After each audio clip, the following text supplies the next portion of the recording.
Muy buenos días, miércoles 29 de marzo. Espero que tomen con humor la marcha peronista clásica, cantada por Hugo del Carril, con imágenes para quienes nos están, además de escuchando por Radio Perfil, viendo por las plataformas o por NetTV, de Biden. Hace ya un tiempo yo escribí una columna que se llamaba Juan Domingo Biden, que luego la retomó el presidente Alberto Fernández diciendo que vamos a pasar aquí el audio cuando él se refería a Biden como peronista. Y titulamos la apertura de hoy en función de la reunión que va a tener el presidente Alberto Fernández con Biden, el potencial argentino, y tratar de poner en contexto lo permanente de lo coyuntural. Evidentemente el presidente de los Estados Unidos está recibiendo un presidente argentino que está en su último año de mandatos, con posibilidades muy altas de que la oposición sea quien sea gobierno a fin de este año. Por lo tanto, uno se pudiera preguntar, y también vamos a colocar el testimonio que decía Macri respecto a la Argentina estaba fuera del mundo. ¿Está fuera del mundo la Argentina o no? Y es importante marcar acá la diferencia entre lo coyuntural y lo permanente, y los valores permanentes que tiene un país y el potencial que tiene la Argentina independientemente de la situación en la que se encuentre la Argentina. Por ejemplo, llamaría la atención que Argentina integre el G20. La economía argentina es la número 50, 48 creo que es en este momento, en tamaño. Y no solo eso, llama la atención de que la primera reunión del G20 que la Argentina participó fue casualmente en el medio de la crisis del 2001-2002, cuando la Argentina era un país absolutamente insolvente, aún más insolvente que hoy. El G20 lo integran Alemania, Arabia Saudita, Argentina, Australia, Brasil, Canadá, China, Corea del Sur, España, Estados Unidos, Francia, India, Indonesia, Italia, Japón, México, Inglaterra, Rusia, Sudáfrica, Turquía, más la Unión Europea. ¿Qué hacía la Argentina ahí? Bueno, hacía algo que tiene que ver con los valores permanentes que puede tener un país. Hoy, en el caso actual de la Argentina, podría ser el litio. En aquel momento era el complejo agroalimenticio que permite, en un mundo con población creciente, un elemento estratégico como eran los alimentos. En cada uno de los momentos, los países pueden pasar situaciones de decadencia, situaciones de pérdida de importancia relativa, pero está el potencial argentino o el potencial de cada país permanente. Es muy curioso, para distinguir esto entre el presente y el futuro, muy curioso lo que le dijo Zhou Enlai al presidente Nixon en la primera visita a Pekín, que fue en el año 1972, que marcó el cambio del curso de la historia a partir de que China se fue acercando progresivamente en la economía de los Estados Unidos y despegándose de la ex Unión Soviética. Le pregunta a Nixon a Zhou Enlai, ¿qué opina de la Revolución Francesa? Obviamente Nixon se lo preguntaba con la intención, Revolución Francesa igual democracia, ¿no? Lo que planteaba Revolución Francesa, división de poderes, aquello que en un sistema de partido único no se da. Y Zhou Enlai le contestó, cínica, pero al mismo tiempo confucianamente, 400 años es demasiado poco tiempo para tener una opinión definitiva. Ahí uno podría decir, bueno, casualmente China pasó 400 años de decadencia y luego se convirtió nuevamente, si no en la segunda, en la primera, en la segunda, o camino a ser la primera, en la segunda potencia mundial. Lo mismo le pasó a España, miembro del G20. España pasó 70 años de decadencia, de pasar a ser un país insignificante, como fue España después de la Guerra Civil. Hay que recordar que, por ejemplo, hasta 1960, el índice de alfabetismo de Argentina era superior al de España, el Producto Bruto Argentino era superior al de España. Sin embargo, España se recuperó y hoy es un lógico representante en el G20. Ayer me vinieron a visitar de la empresa hotelera Accor, que está abriendo en la Argentina varios hoteles en la Argentina, y uno de ellos me decía, que era un suizo, me decía, mire, yo escucho hablar a los argentinos tan mal de su propio país y de los potenciales de su país. Yo soy suizo y en Suiza nos quebró nada menos que el Credit Suisse. En todos los países hay problemas. A veces perdemos referencia y visión de la importancia que tenemos en nuestra pérdida de autoestima, así que es bueno recuperarla de alguna manera y ver que lo que está haciendo Biden al recibir a Alberto Fernández es recibir a la Argentina.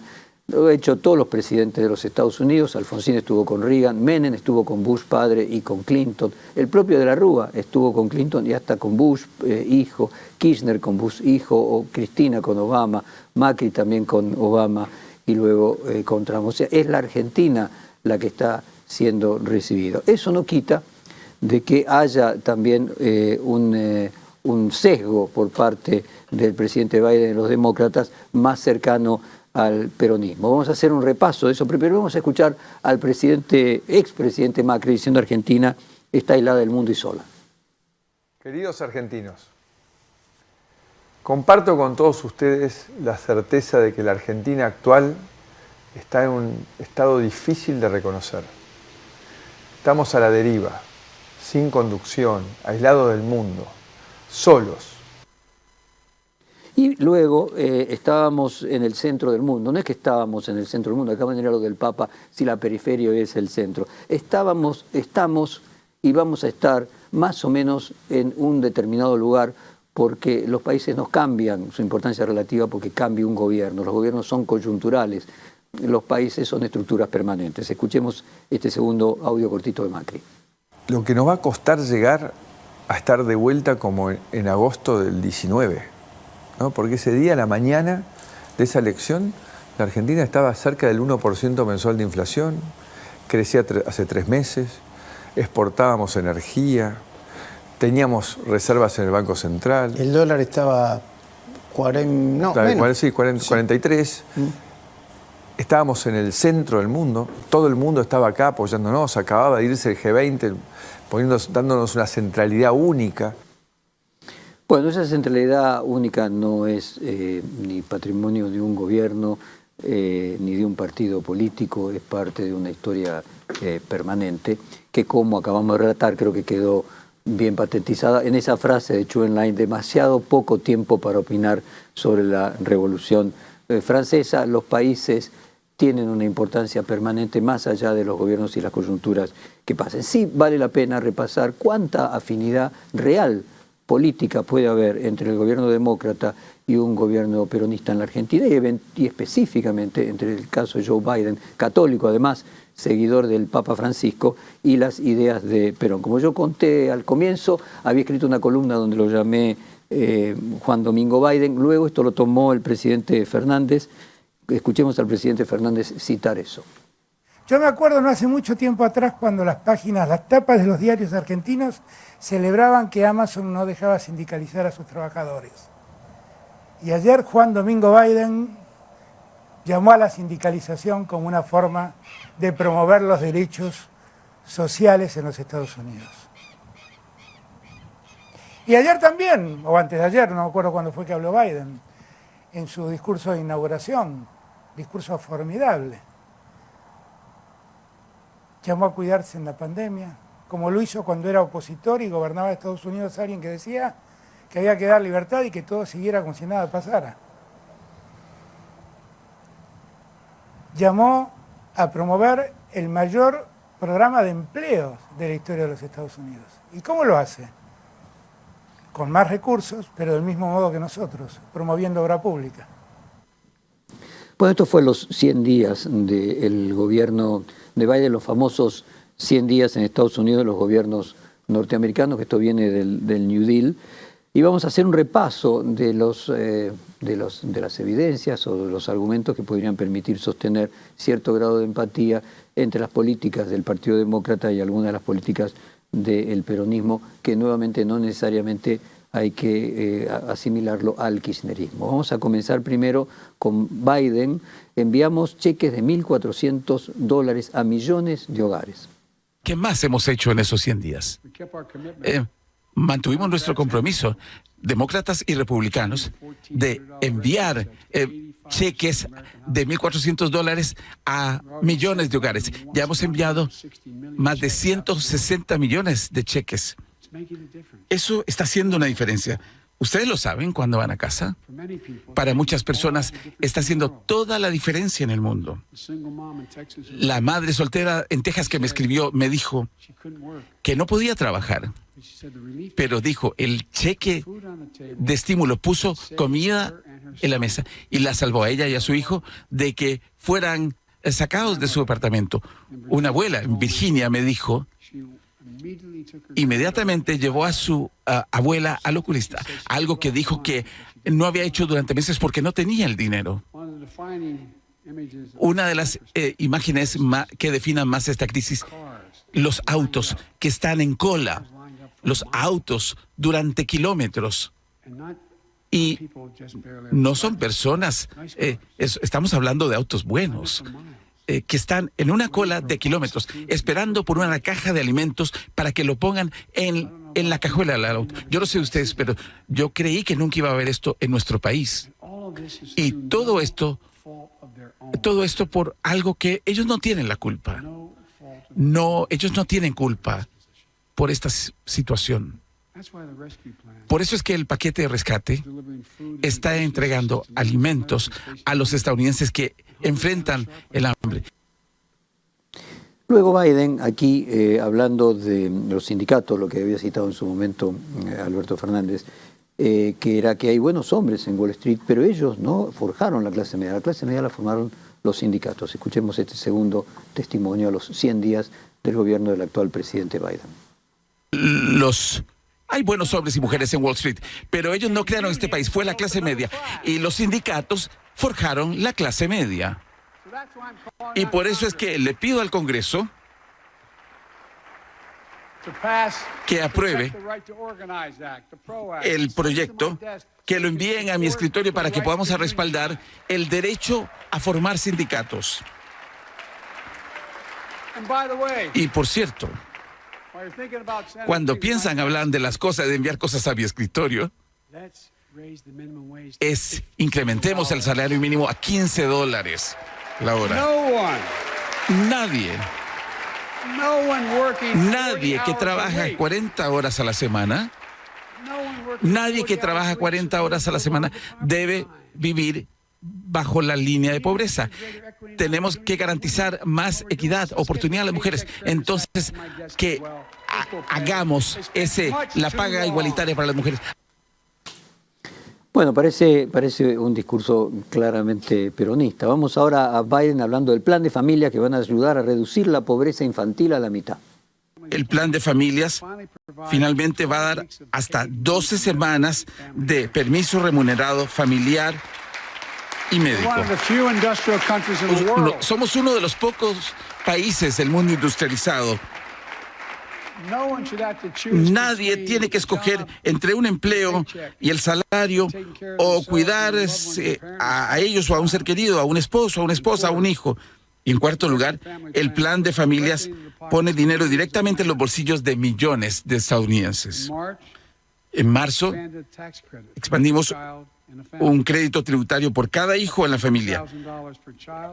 $3,000 por niño si eran menores de más de 6 años, y $3,600 para niños mayores de 6 años. Con 2 padres, 2 chicos, estamos hablando de $7,200 para atender a su familia. Y eso va a ayudar a más de 65 millones de niños. Y va a ayudar a reducir la pobreza infantil a la mitad. Y lo podemos costear. Vamos ahora a Joe Biden hablando del cuidado de la salud, que no debe ser un derecho, que debe ser un derecho y no un privilegio. Algunos que habrán visto documentales famosos sobre Estados Unidos, medio en broma, de que se iban a atender gratis a Cuba, medio en broma porque no había medicina gratuita en los Estados Unidos, pero más allá de aquella broma en un documental muy famoso, lo que es cierto es que sí iban a atender a Canadá, porque por ejemplo había cierta medicina gratuita que en los Estados Unidos no la había. Comenzó el Obamacare cuando Obama planteó un cambio en el sistema de salud pública, pero lo cierto es que en Estados Unidos, si uno no tenía una cobertura médica y se caía por la calle, no lo levantaba nadie. Esto era la economía más importante del mundo hasta hace 15 años. Escuchemos a Joe Biden hablando de que la salud no es un privilegio, sino debe ser un derecho. Hagamos de lo que hablamos durante estos años que yo estaba aquí en el Senado, aquí en el Congreso. Démosle a Medicare el poder de ahorrar cientos de miles de millones de dólares negociando precios más bajos para los medicamentos.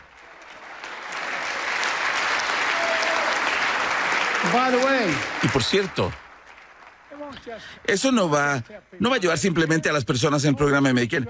Va a bajar los costos de medicinas para todos. Y el dinero que vamos a ahorrar, estamos hablando de miles de millones de dólares, va a ir para expandir el Medicare y los beneficios sin que le cueste más a los contribuyentes un solo centavo. Está dentro de nuestro poder. Hagámoslo ahora.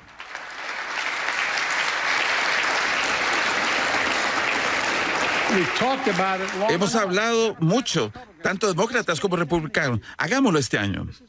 Esto tiene que ver con una simple premisa. El cuidado de salud debe ser un derecho, no un privilegio en este país.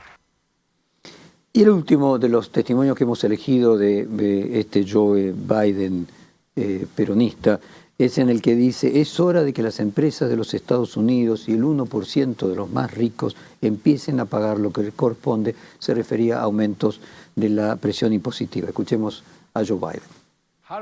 ¿Cómo vamos a pagar para mi plan de empleos y de familia? He dejado en claro que lo podemos hacer sin incrementar los déficits. Comencemos con lo que no voy a hacer. No voy a imponer ningún incremento de impuestos en personas que ganan menos de $400,000 al año. Pero es hora de que las corporaciones y que el 1% más rico de este país paguen su parte. Que solo paguen su parte.